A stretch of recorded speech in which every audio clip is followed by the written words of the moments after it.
have asked me to talk about power sharpening, sharpening using machines as opposed to hand sharpening using bench and slipstones. Well, before I do, I want to say that I always start beginners on hand sharpening and then suggest they introduce the power sharpening to speed things up. And there are very good reasons for that. The first thing about power sharpening that you need to know is that although you get the speed, what you sacrifice or are in danger of sacrificing is the accuracy. In other words, the actual shape that you end up with, because things are happening so fast, is not necessarily the one you want.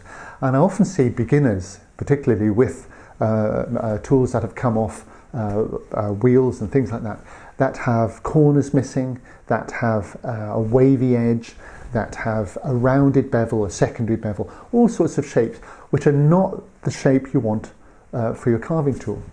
And this is really the first major point I want to make, that you need to know exactly what the shape is that you want to get. It's a bit like carving. You need to have an idea of the thing you want to carve so you don't make big mistakes on the way. So the way I carve, the way I have my carving tools, the edge, the bevels have a particular profile, and this is what I teach. You can find lots of information about this on the site, and I'll put some notes in the download, but you need to have this idea of the shape of the edge very clearly in your mind.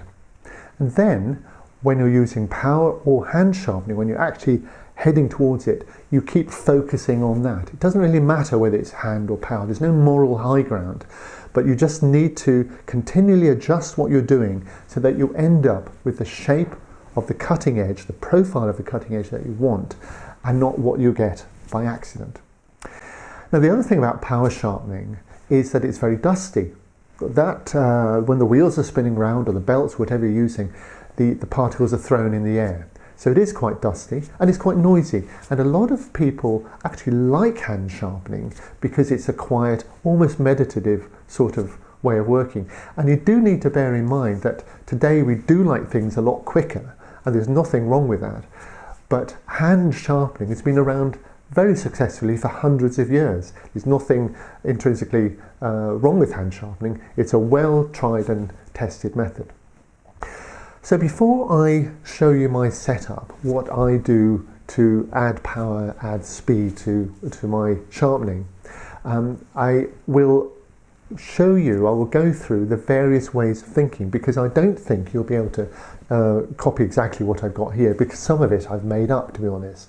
So if I give you the way I'm thinking, the sort of processes and what you need to think about when you're putting together some sort of power system, then you'll be able to make something up that will suit you.